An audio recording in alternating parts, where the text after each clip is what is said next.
Good evening, and thank you for tuning in to Community Updates.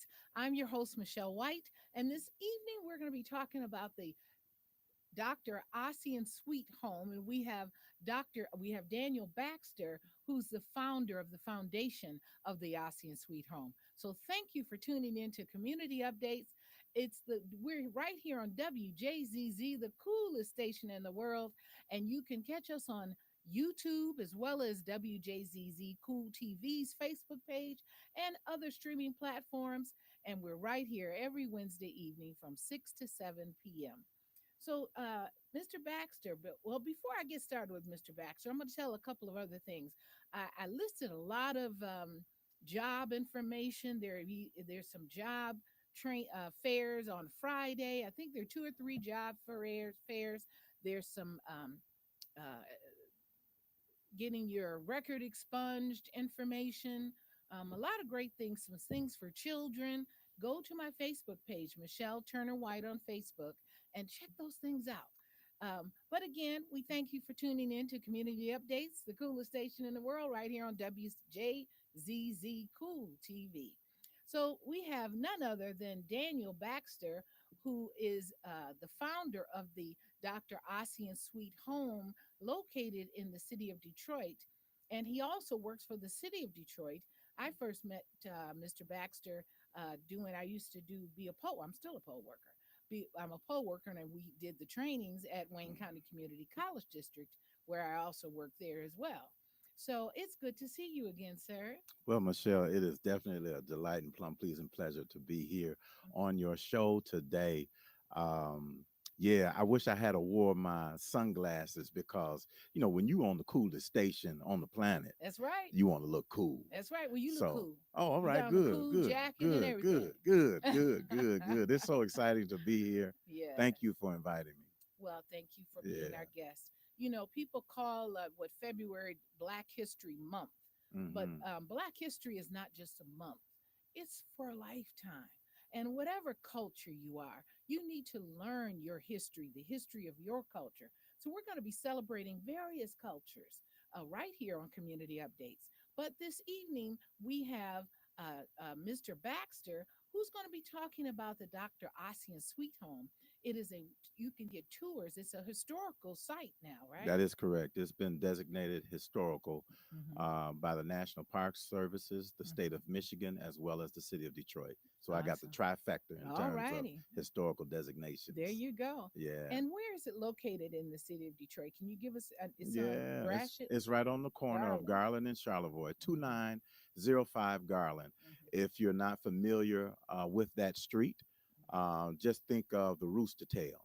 We are 4 blocks north of the Rooster Tail. If you're driving east on Jefferson, Mm-hmm. if you turn right, that's Marquette Street, and you Mm-hmm. take it to the Rooster Tail. If you go 1 block over and drive down to St. Clair and go down 3 blocks and then turn right on Charlevoix, it'll be right in your face. Just put it in your Put GPS. it in your GPS and you'll be good. 2905 Garland Road in the city of Detroit, Yes, Michigan. yes. So I had an opportunity to tour the home, and it was Hmm. just a wonderful tour, hearing the history of Dr. Ossian Sweet and some of the things that he went through in 1925 when he Hmm. purchased the home. Hmm. And yeah, I'll let you tell the story.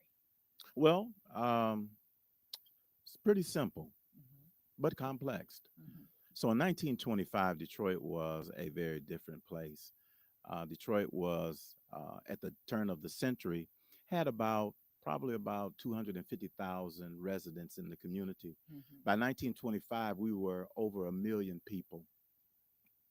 The reason why is because there was an industrial boom here in the city of Detroit. At that time, Ford Motor Company. yes, at that time, the federal government had reduced access to immigration, and Ford Motor Car Company and some of the other organizations that were doing mass production needed human resources. They couldn't get them from Europe, so they looked south. In fact, Henry Ford himself forged a relationship with the owner of the Chicago Defender and would put ads in the paper and send it down south. And that's when you saw this explosion of Hmm. black folk moving from the southern To the north. rural areas to the Mhm. northern cities. Mhm. So along with them, unfortunately, were white folks as well, and they brought those racist behavior. In the midst of all of that, you had this young brother by the name of Ocean Sweet Mhm. who lived in Bartow, Florida. His family wanted more for him, and Mhm. as such, they sent him to Wilberforce High School. Mhm. He did college preparatory work there, and then afterwards, he went to Wilberforce College. Mhm. While he was in Wilberforce, he wouldn't go home during the winter times or during the breaks. He found an interest in coming to Detroit, Michigan. And while he was in Detroit, Michigan, he would take different jobs to work his way through college. He would be a porter.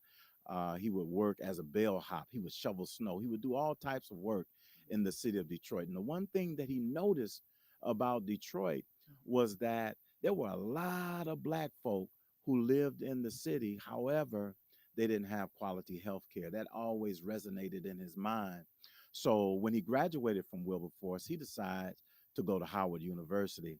And the interesting thing about that is that Dr. Sweet didn't have the grade point average necessary in order to be accepted in the traditional route. However, because of World War One, many African Americans decided to join the army. Why? Because there was this movement going on along with the Great Migration, which was called the Harlem Renaissance and the New Negro Movement. And the New Negro Movement was a movement of African Americans who were trying to create a new identity for Black people. Instead of being slaves and sharecroppers, they began to aggressively pursue the areas of politics, sociology, education, and the like to create this new image. And then you had this brother by the name of W.E.B. Du Bois who Mhm. came up with the notion of the talented 10th. Mhm. 10% of Black Americans would excel socially, politically, economically to blaze a trail for the other 90%. And one of the things that they encouraged was for Black men to join the army and fight in the war to demonstrate their patriotism. The Mhm. hope was that America would embrace them as If they fought for full-blooded America. full-blooded Americans if they Mhm. fought And for that this didn't country. happen. It didn't happen. Mhm. However, what it did do was it created a deficit in enrollment at Howard University. So they had to look for other folk who wouldn't necessarily be accepted to fill those deficits. And that's how Dr. Sweet becomes a student, a medical student at Howard University. Mhm. After he graduates from Howard, he comes back to Detroit. He finds and falls in love with this young lady by the name of Gladys Mitchell. Mhm. They get married, and instead of them taking a honeymoon locally, he decides, hey, let's go over to Europe where I can pursue my postgraduate studies in radiology and understand the impact of radiation on the human anatomy. Very smart person He too. goes to France and he Wow. studies under two-time Nobel Peace Prize winning Madame Curie. Now, Wow. the amazing thing about that is that typically those type of studies would fall on older men in their Mhm. 40s And and we have a 50s. picture of the home that we're going to show as Sure. well so people can see the home. Actually, we have a couple of pictures that we'll be showing, but please continue. They're going to pop up on the Okay, screen. cool, cool, Hmm. cool. So that would, older men would engage in that. Yeah. So Dr. Sweet was a trailblazer Hmm. in terms of ensuring that he not only got the traditional medical degree, Now, this picture is a picture of the inside one of the living room that's in the parlor. parlor. Yes, that's the parlor. And I love the way the furniture is. You had that custom made. It says, I am a man That is correct. on the couch, That is on correct. the settee. That is correct. And it is absolutely gorgeous. You had a decorator come in, or did you do that Yes. yourself? Yes, a young lady by the name of Lisa Milton Uh-huh. did all of that work for me It in is terms of all of the absolutely furniture. beautiful. Every room you Thank you so did much. very well. Thank you Very so well much. done. You're more than welcome. Thank you. And here's a wonderful picture of the outside of the home, and with the showing the historical plaque Marker. Hmm. marker that is Hmm. there. giving some history about Dr. Ossian Sweet as well. Yeah. And what year was it that you had that became a historical site? Well, it was we received the marker in 2004, Okay.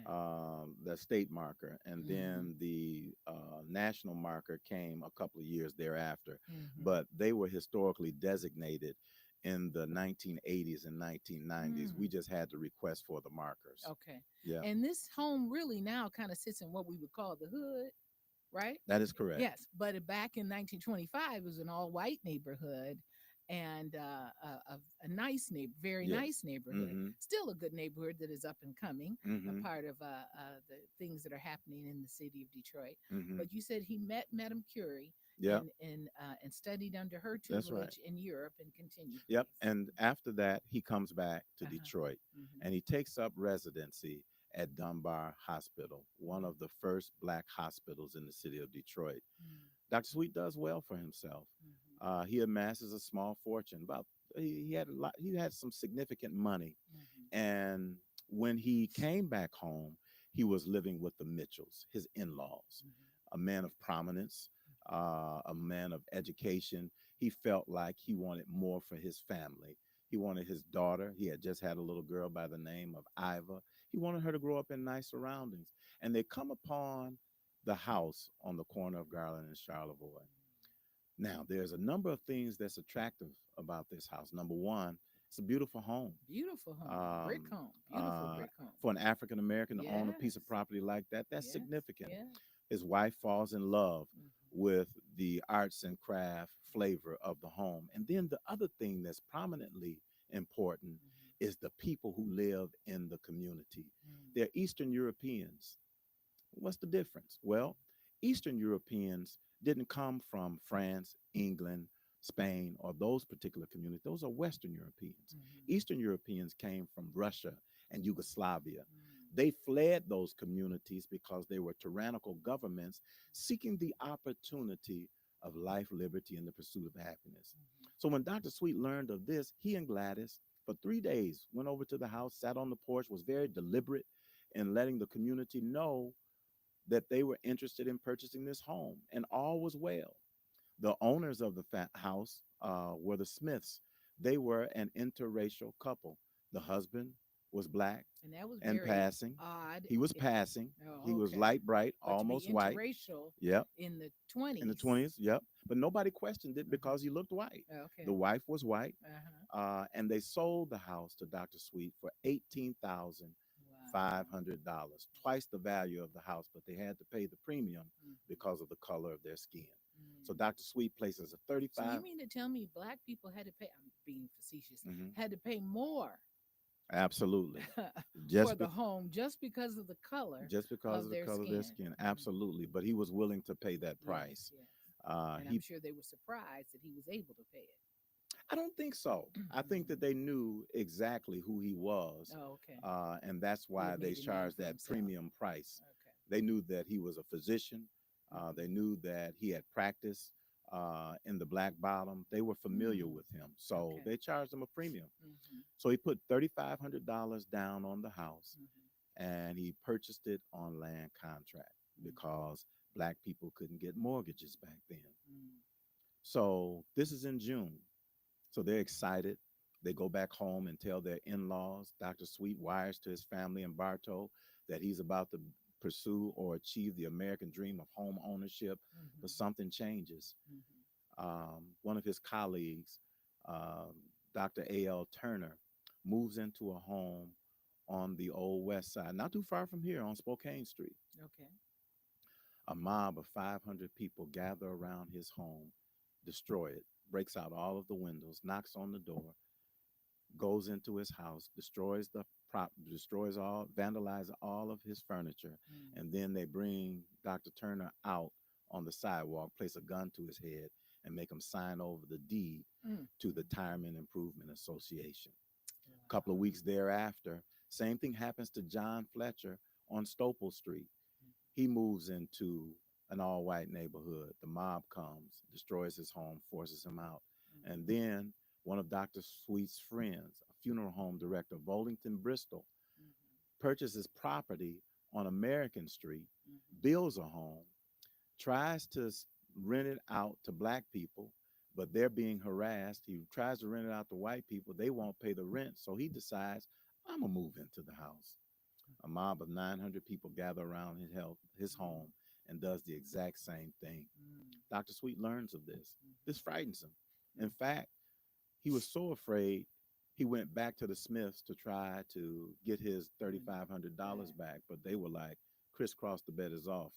The house is yours, right? Mhm. So he has a network of individuals, um, the members at his church, his fraternity brothers, Kappa Alpha Psi Fraternity Incorporated, and other people surround him and say, Doc, you're going to have to move into this house because it's not just about you.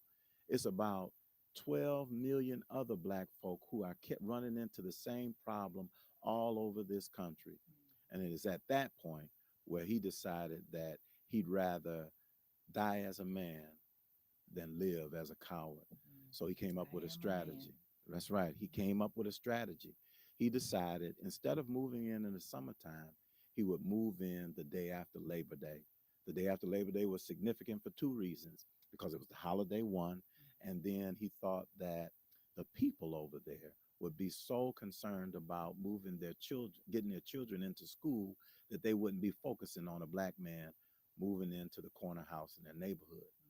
His problem was that when the Retirement Improvement Association learned about Dr. Sweet moving into the house, they came from the west side to the east side and started knocking on the doors to the neighbors and saying to them, do you realize that a black man is moving into your neighborhood? Because they're Eastern Europeans, they don't know nothing about the caste system. Mhm. So they said, well, what does that mean? He said, well, do you have daughters? I said, yes, we have daughters. Well, they're going to rape your daughters. So, oh, that's frightening.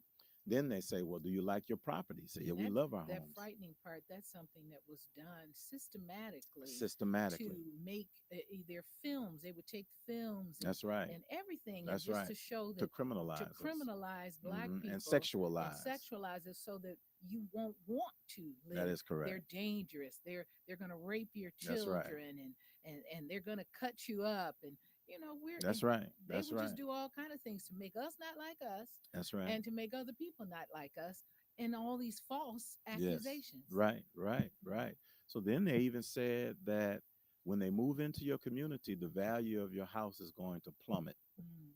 So at that point in time, these Yeah. people in this neighborhood decided to put together their own improvement association, Mm. the Waterworks Improvement Association. So they came up with a plan in terms of preventing Dr. Sweet from living in their neighborhood. Mm. So on September 8th, Dr. Sweet, his wife Gladys, Mhm. brothers Otis and Henry, cousin John Ladding, Mhm. and six friends move into the home.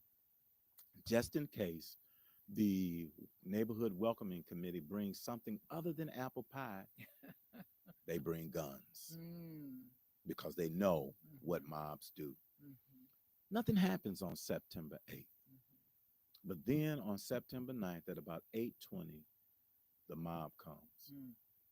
500 plus angry whites surround Dr. Sweet's home with one intent to force him out and send him back from where he came from. To their chagrin, shots ring out. A white man is killed, and the Detroit Police Department comes in, arrests everyone, and charge them with first-degree murder. Mm. The local branch of the NAACP intercedes. Reverend Robert Bradby comes to Dr. Sweet's aid and assures him that he was going to pay for his legal defense. He hires three black attorneys, Russell Rowlett, Julian Perry, and Charles Mahoney. These three individuals work vigorously to try to get all of the charges dropped, but to no avail. The only thing that they're successful in doing is getting Gladys freed on bail. The Dr. Sweet's brother, What did they Otis, charge her with? murder. Murder. Everybody's charged with Yeah, murder, with first murder degree murder. because a white man died. That's right, because a white man died. Mm. So Otis, Dr. Sweet's brother, is antsy. He's nervous. He doesn't want to go to jail. So he writes a letter to W.B. Du Bois at the national chapter of the NAACP. He's assumed that W. Du Bois is the president of the NAACP. Mhm. And he asked them if they have not done so, please take full charge of this case. When Du Bois gets this letter, he goes and meets with James Weldon Johnson, who is the executive director of the NAACP, the author of Lift Every Voice and Sing, and they bring in Walter White. Walter White is the field secretary, and they come up with a strategy. They come to Detroit and find out exactly what happens, and then they do a national search. They basically tell Dr. Bradby, listen, Reverend, if you put three black attorneys in front of an all white jury, they're going to lock these men up and throw away the key. Mhm. So they come across this guy by the name of Clarence Darrow. Darrow is kind of like the Johnny Cochran of his Right, day, right. right? Mhm. He's a prominent attorney. Mhm. That year, that summer, he had just tried the Scopes theory of evolution trial Mhm. in Tennessee, Mhm. and he was tired. Mhm. They meet with him in New York City. He's staying with a friend of his, Arthur Garfield Hayes. Walter White, W.E.B. Du Bois, James Weldon Johnson, and Spingarn, Arthur Spingarn, meet with Clarence Darrow. Mhm. And they tell him all of the specifics of the case. And Darrow asks them a poignant question. He says, well, did they actually shoot into the crowd? So the NAACP talks around that question because they're afraid that if they tell him the truth, he won't take the case. Mhm. So they talk about other specifics of the case. And then about 10 minutes later, he said, well, you didn't answer my question. Did they shoot into the mob? Reluctantly and hesitantly, they respond by saying yes. And then Darrell says, well, then I'll take the case Mhm. because a man who is not willing to defend their home and their family is not worthy of my defense. Mhm. So, I like that. That's just right. like that. That's right. So, at the end of October, Mhm.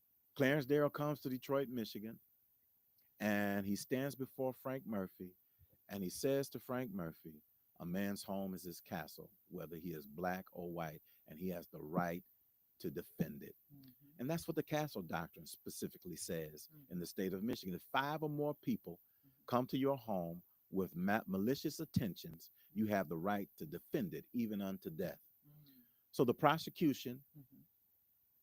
the case would start, the prosecution would bring all of their witnesses, they would rest, and then the defense brought their witnesses.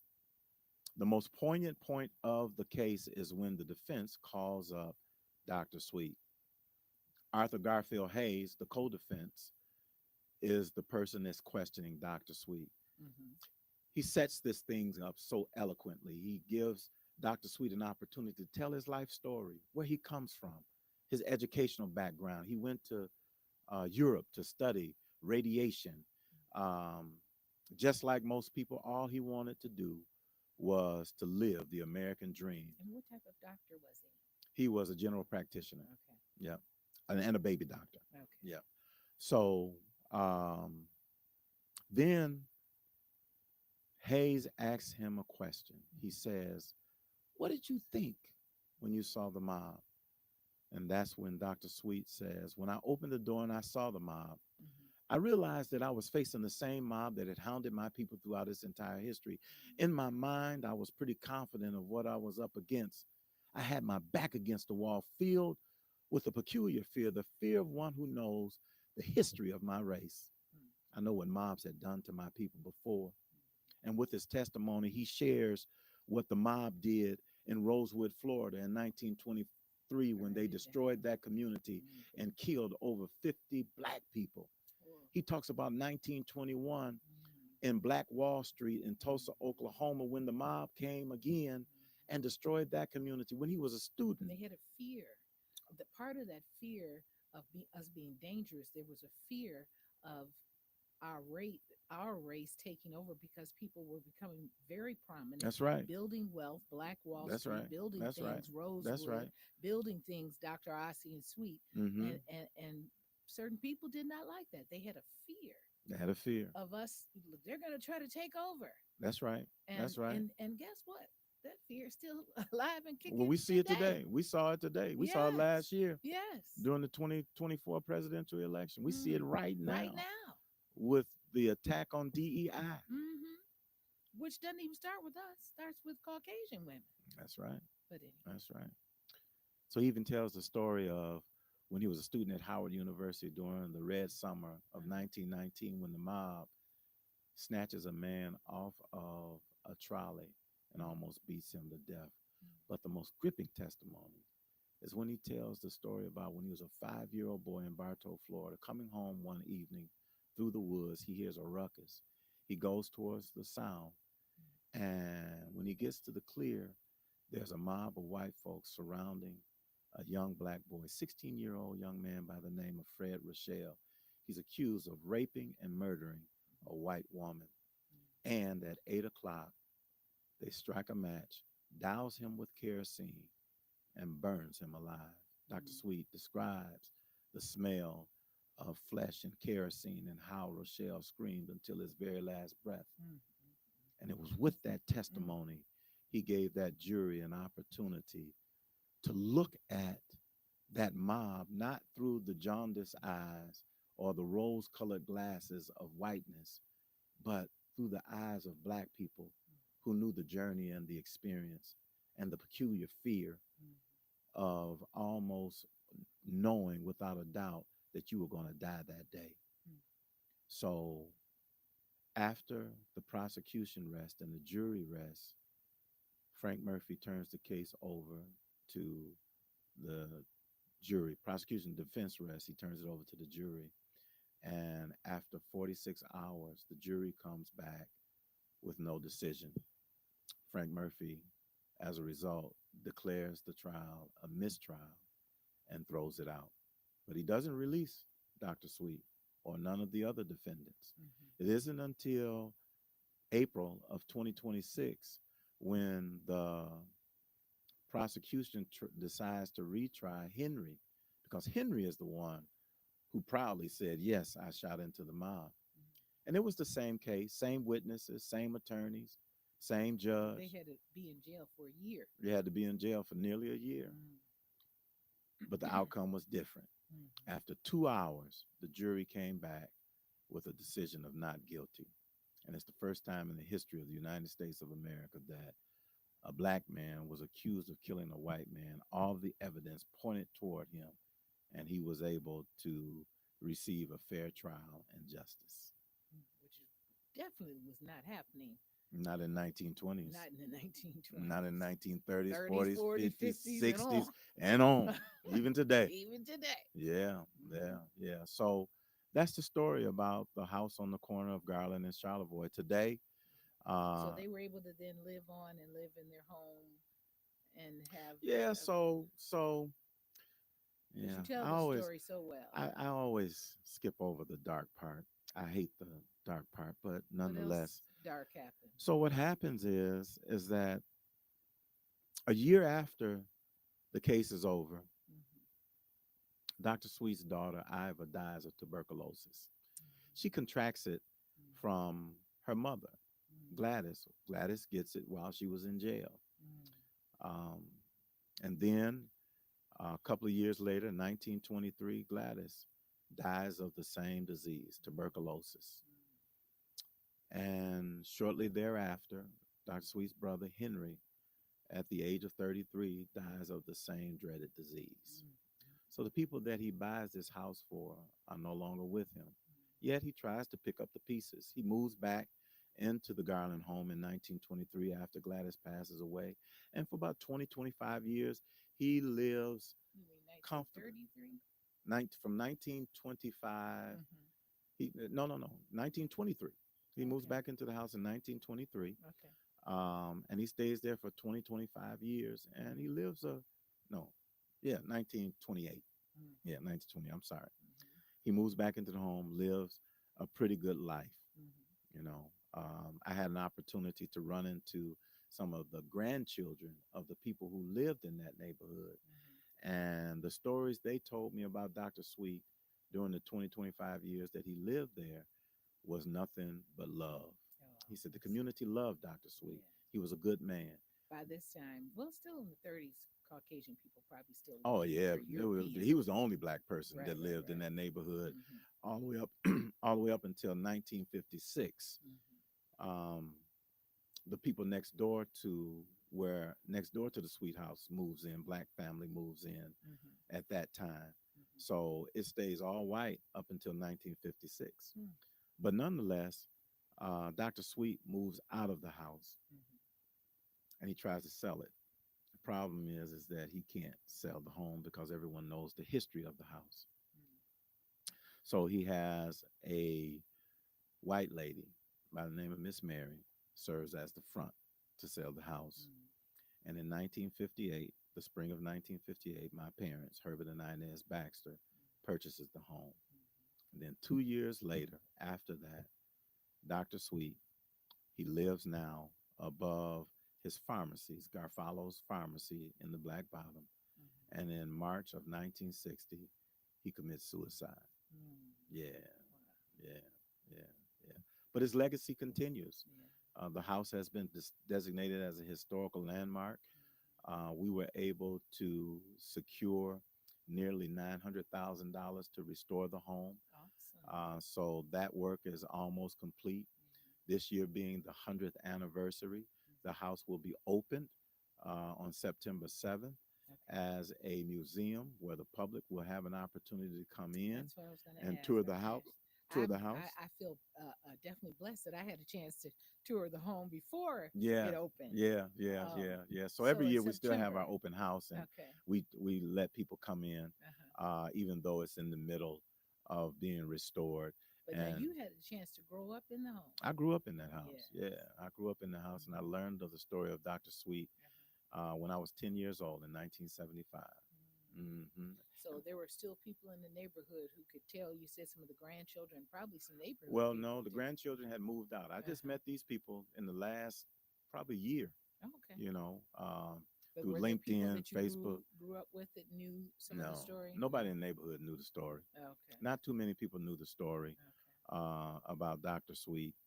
Mm-hmm. My father was familiar with the story simply because him and Dr. Sweet were friends. Mm-hmm. He was a little boy in 1925, and he remembered. He'd always tell me, I recall when I was a little boy at Calvary Church, and the NAACP came in and talked about the case, and my mama gave me a penny to put in the donation plate to pay Mm-hmm. for the legal defense. So Mm-hmm. yeah, yeah. But by the time I grew up, um, the community was predominantly black in the Mm-hmm. 1970s. There was one white family who lived in the second block between Gothi and Mack. But other than that, it was all brothers and sisters in the neighborhood by that time. Mm-hmm. Yeah, yeah. So once you open the museum, do you have hours and things that you're looking at Yeah, already? so it'll probably be open 3 days a week, Mm-hmm. um, Wednesday through Friday.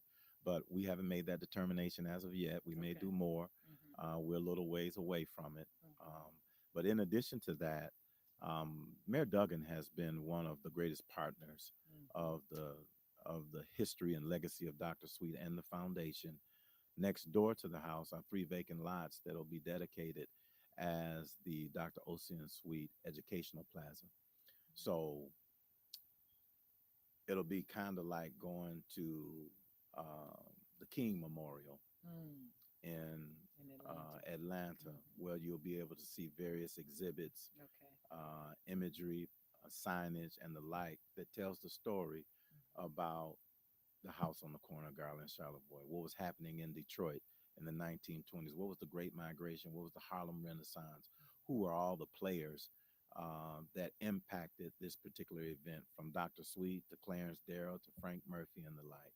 So Awesome. So you're there's going to share a lot of history, rich a history. lot of rich history. Mm-hmm. Yeah, So for so some very prominent people that really helped us get to even where we are absolutely, today, absolutely. and for that to be a trial, a murder trial Hmm. in the 20s, Yes, where someone black, I think of the young man that whistled or didn't probably whistle at the white Emmett lady, Till. Emmett Till, Hmm. you know. Hmm. But Yeah, for a black man to kill it, actually did it yes, right. and got away. Yeah. and was not got away because he was defending That's right. his property. Justice prevailed. Justice prevailed. That's right. That's right. Exactly. That's right. That's right. So I look forward to you having. So you're going to have groups of children who will be able to come, or Anybody can anybody come. can come, Anybody can come. but That's going to to the be. educational center. It's going to be a destination spot. Hmm. Um, um, right now, we get tour groups that stop by all the time. You know, Hmm. sometimes I'm at the house on a Saturday and Sunday, and a bus will pull up with anywhere from 50 to 100 people that Hmm. are interested in the story. And then there'll be a tour guide that tells the story. Sometimes they'll ask me So if to give people my want to two take the cents. tour now, how do they go to the website? So right now, the house is not open for a tour, Okay. but you can always drive by Hmm. and take a look at the house. Okay.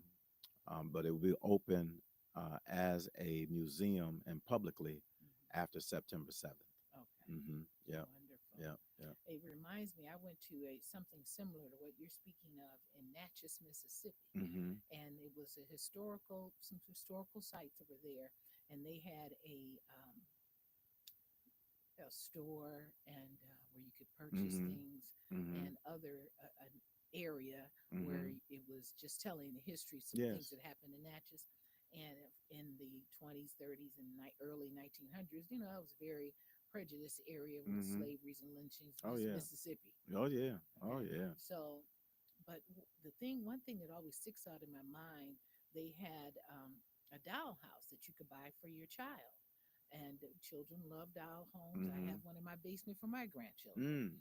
Mm. Not that one, but these were the homes with the columns, Mm-hmm. that plantation homes, Yep. Mm-hmm. and they had the pickaninny and the little white dolls. That Mm-hmm. part was like, wow, so we're Yeah. gonna make it really real. Mm-hmm. And they had the black picket. For those of you who don't know what pickaninnies were, those were the little black children, Mm-hmm. and generally with little braids or wherever they would be. And Mm-hmm. they sold the pickaninnies along with the white children and their parents, so you could have the full reenactment of playing. And I said, now I wonder how many of those do they sell and allow their children to play.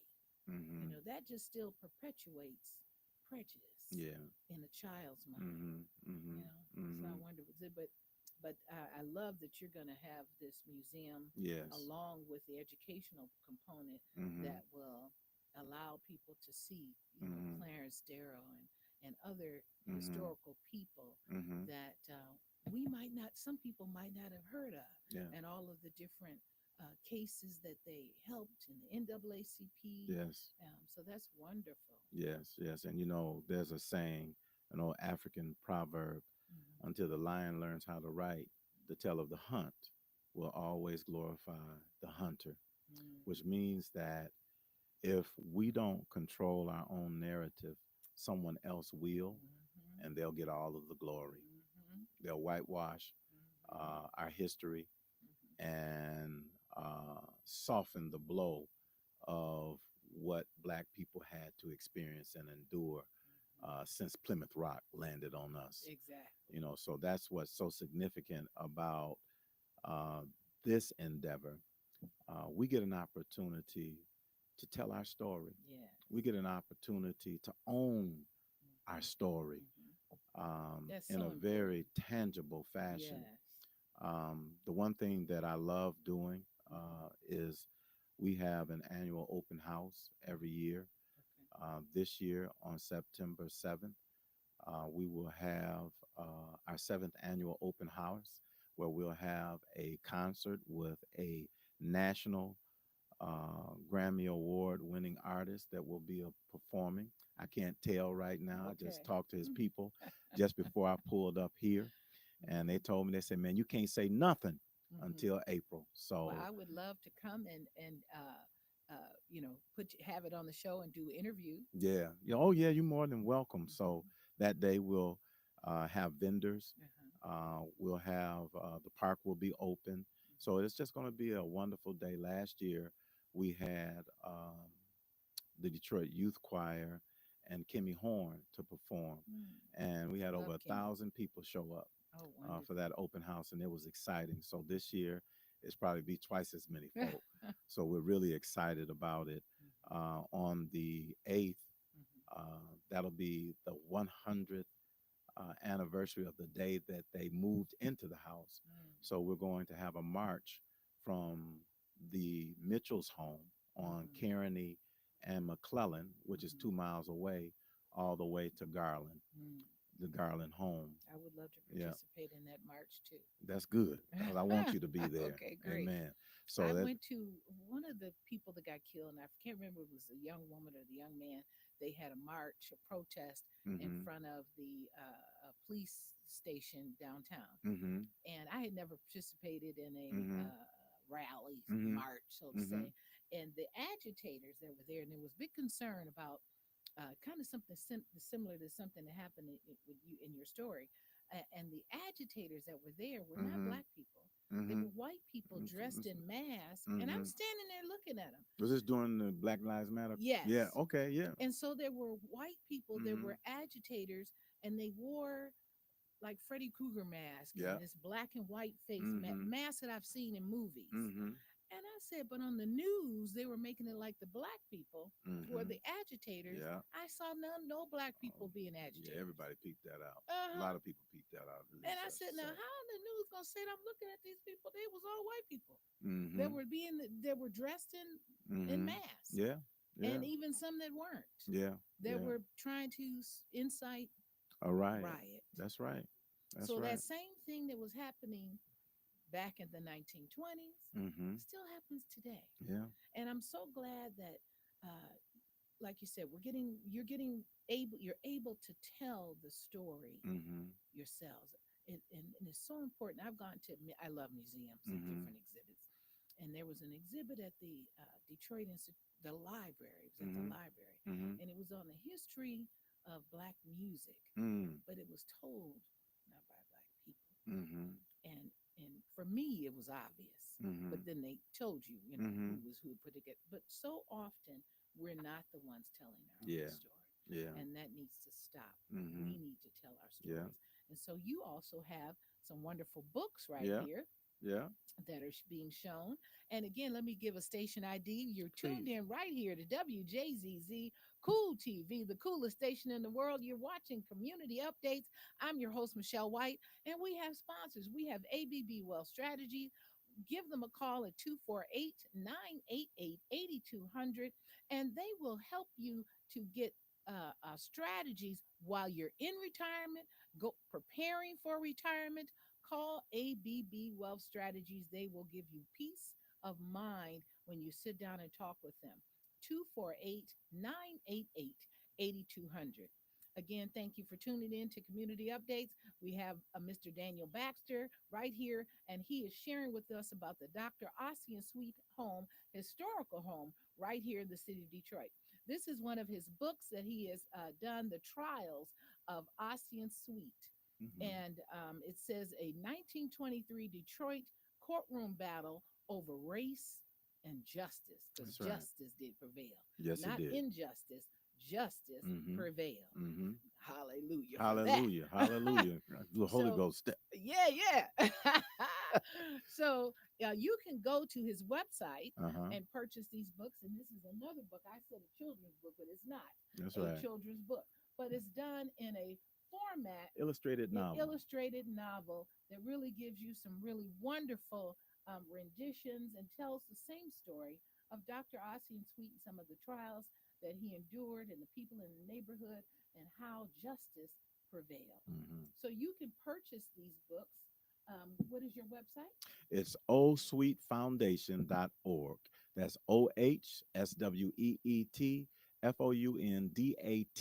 OHSWEETFOUNDATION.org. You said Oh H. sweet, Oh, sweet. oh sweet, Hmm. OH sweet Okay. foundation.org. Okay. Mm-hmm.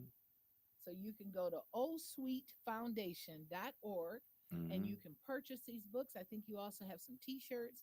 Don't Yep, you have we any have t-shirts? t-shirts. We Uh-huh. have all kind of stuff Yes, yes. that you can And purchase. you need to go out there and get some. So when you come to the march on September the 8th, or come and tour the museum Mm-hmm. at their grand opening, where they'll have an educational component, and more things done to the ASEAN Suite home.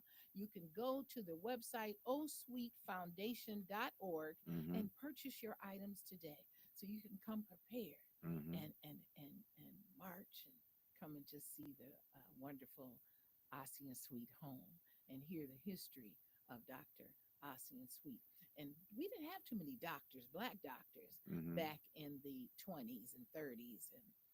Well, you had a small network, but you had And they about all knew each other. 25 physicians, Hmm. black physicians, Hmm. in the city of Detroit at that particular time, and obviously it continued to grow as educational opportunities presented itself. But when Dr. Sweet graduated from medical school, he was one of 44 African Americans to graduate from medical school. That's how small that network was at the Wow. time. Yeah, yeah. I know that my grandparents and my grandparents were from Alabama, but Mhm. they migrated here in the 30s Mhm. and lived on what they called the right side of the tracks. Okay. And so my father didn't grow up and my uncles and aunts didn't grow up in the South. Mhm. They grew up here in Mhm. Detroit, Michigan Mhm. in the 30s Mhm. and lived very well and shopped at Saks Fifth All Avenue right. and All that right. They is live high off the hog. unusual. Yeah. Yes. Yeah. And that's unusual to hear the story of that from the 30s. Mhm. And so, it's just tragedy what ended up happening to Dr. Ossian Sweet, but he lived a very prominent life He and did. for a long period of time He did. and worked very hard to get to where he Yeah. wanted to be and see his dreams come Yeah. alive. He ran for president Mm. of the Detroit NAACP. Mhm. He ran for United States Congress, Mhm. as well as a state representative for the state of Michigan. Mhm. So he understood that in and of itself demonstrates that he understood the power of voting and being engaged. And he knew that if we wanted to transform our community, we had to uh, be a part of the Mhm. system Mhm. in order to do that. Mhm. So yeah, And speaking of voting, you still work with the area I, that s- does I the still work for the Detroit Department of Elections. okay. Anything you want to share with us about that? Anything coming up? Well, and it just there's power in us voting. That's A right. lot of people think, well, I'm not going to vote. I don't like the candidates, and Hmm. but it doesn't matter if you don't like them. You need to still exercise your voting That's right. right. That's right. So you always have to vote for your own interest. Hmm. And every election, your interest is on the ballot. Life, liberty, and the pursuit of happiness is always on that ballot.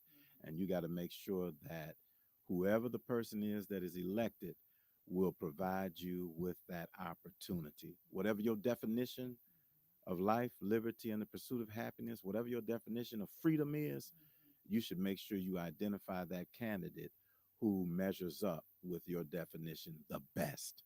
This year, we have our municipal elections coming down the pike. That means the mayoral election.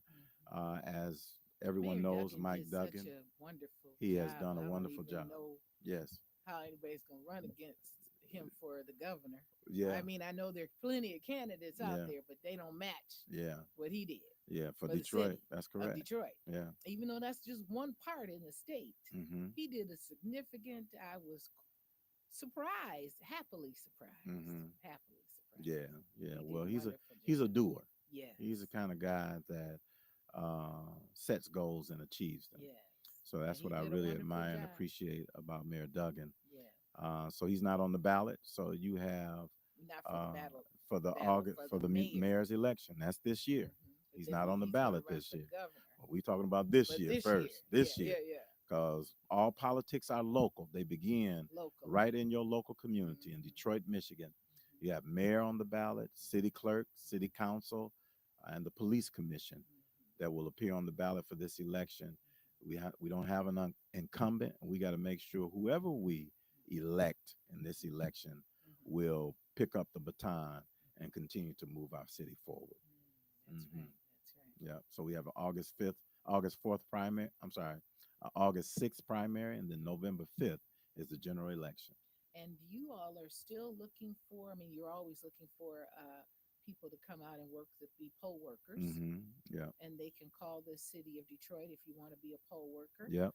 Um, That number is 313-876-0222. 876-0222, That's area it. code 313. That's right. I was a poll worker for the city of Detroit for probably 10 years, Mm. good eight. Mm-hmm. And then I moved to quieter areas Okay. because we Okay.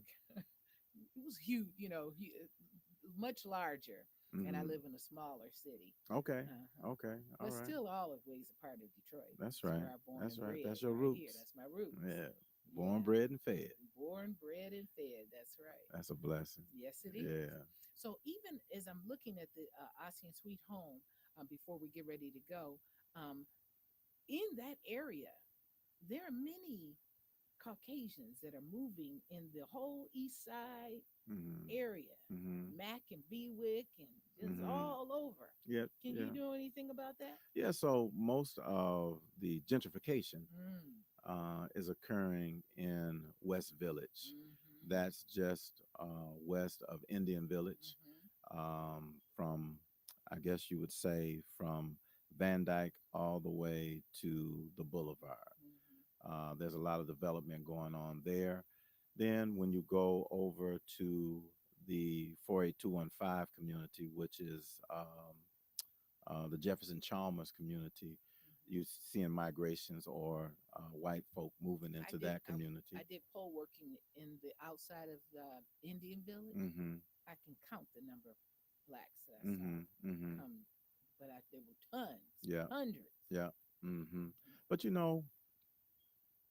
Detroit is for Detroiters. Mm-hmm. Whether you're white or black, it Mm-hmm. doesn't It matter. doesn't matter. You know, we just want, I think it's a good thing. and that's why this story is so important. Mm-hmm. Some folk are moving into Detroit from communities where blacks are the minority, Mm-hmm. and then you come into a community where we're the majority. It's important that we be sensitive in terms of our cultural differences. Mm-hmm. Um, and that's why this story is so important to remind us of where Detroit used to be. Yeah, And we want to make sure that used to be's don't fly no more. exactly. That these type of We have to issues live in never, ever, harmony. ever occur Yeah. again. And Yeah, and then we find that we have many similarities. that's right. You know, That's right. we're people. We're people. We're people. That's We're right. all just Yeah, people. I'm beneath our black skin Uh-huh. or our brown skin, Yeah. beneath their white skin, Uh-huh. we all bleed red blood. Exactly. That's right. That's right. Well, Daniel, Mr. Daniel Baxter, I thank you so much for coming to be our guest today. Be sure, guest, please be sure, um, go to the website osweetfoundation.org, .org. and stay in touch with them. Find out the open house is going to be September the 7th, and the march will be September the 8th of this year, 2025. Be sure and go and see the history for yourself. See what's happening. These are wonderful things happening right here in the city of Detroit. Again, we thank you for tuning in. We thank you for being our Thank you. guest, and we hope that you will come back again prior to I'll be the back. September the 7th. I'll be back. Wonderful. We would Yeah. love to have you. Yeah. Thanks for tuning in, everyone. Next week we have a few other guests that you're going to love. I don't can't think of exactly what the name of the organization is, so I won't say.